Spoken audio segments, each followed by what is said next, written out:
বিষ্ণু বললেন আল কবর রাউদাতুম মিন রিয়াদিল জান্নাহ আও হুফরাতুম মিন হুফারিন নার। কবর হলো কারো জন্য জান্নাতের বাগান, কারো জন্য জাহান্নামের গর্ত। আমরা বলি আল্লাহ আমাদের কবরটারে জান্নাতের বাগান বানাও। আর জোরে পড়েন আমিন। আবার বিষ্ণু বললেন ইন্নাল কবর আউয়াল মানজিল মিন মানাজিলিল আখিরাহ। কবর হলো আখিরাতের মানজিলগুলোর প্রথম মানজিল।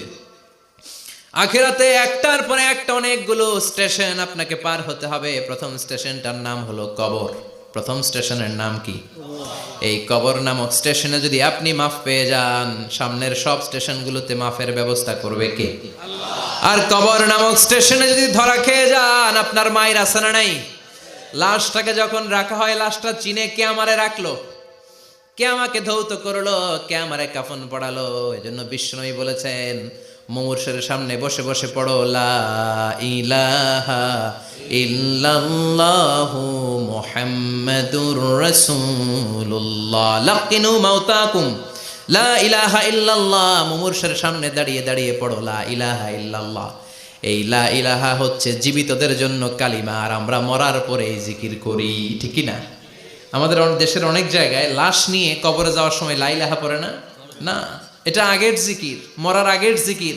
মরার আগে আপনাকে অ্যানাউন্সমেন্ট দিতে হবে আল্লাহ ছাড়া কোনো ইলাহ নাই, বিশ্বনবী হচ্ছেন শেষ নবী এবং রাসূল। চিল্লায় বলেন ঠিক কি না? লাশটাকে যখন রেখে দেয়া হয়, বিশ্বনবী যত মানুষকে কবরে রেখেছেন তারপরে দাঁড়িয়েছেন আর বলেছেন ইস্তাগফিরু লিআখিকুম, তোমার ভাইদের জন্য তোমরা দোয়া করো। ফাইন্নাহুল আনা ইউসআল, এখনই তাকে কবরে সওয়াল করা হবে। কবরে প্রশ্ন আছে না নাই? কথা বলেন। বিশ্বনবী খাদিজাতুল কুবরা, ওনার প্রথম স্ত্রী খাদিজাতুল কুবরা তাহেরাকে কবরের মধ্যে রেখে দিয়ে কাঁদতে শুরু করলেন, চোখের পানি ছেড়ে অনেক দোয়া করলেন।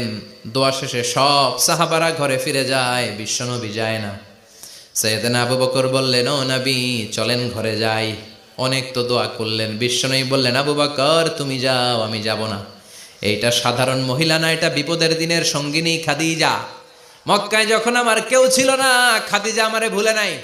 3 বছর কাফিররা আমাকে জেলখানায় বন্দি রেখেছে, নাম শিয়াবে আবি তালেবের জেলখানা। আমার স্ত্রী ওই জেলখানার জীবনেও আমারে ছাড়ে নাই, আমার সাথে 3 বছর খাদিজাও জেল খেটেছে।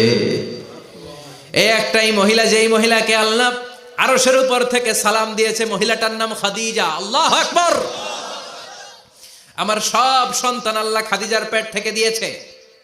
ফাতেমাতুজ জোহরা খাদিজার মেয়ে, জাইনাব খাদিজার মেয়ে, উম্মে কুলসুম খাদিজার মেয়ে, রুকাইয়া খাদিজার মেয়ে, আবুল কাসেম বিশ্বনবীর ছেলে খাদিজার ছেলে, আব্দুল্লাহ যাকে তাইয়্যিব এবং তাহের নামে আমরা চিনি, সেও খাদিজার ছেলে। সুবহানাল্লাহ।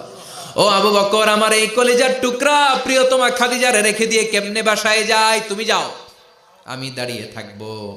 এখনই মুনকার নাকির এসে খাদিজারে প্রশ্ন করবে, আমি দেখব খাদিজা উত্তর দিতে পারে কিনা। আর প্রশ্নের উত্তর যদি ভুল করে ফেলে, কবরের উপর থেকে আমি নিজে প্রশ্নের উত্তর দিয়ে দেব।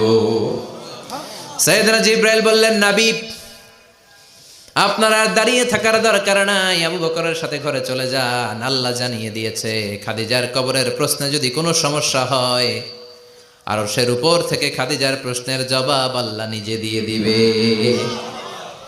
এজন্য কবরের আযাব থেকে বিশ্বনবী পানাহ চেয়েছেন। বিশ্বনবী বলেছেন আল্লাহুম্মা ইন্না নাউযু বিকা মিন আযাবিল কবর। ও আল্লাহ, কবরের আযাব থেকে তুমি আমাদেরকে বাঁচাও।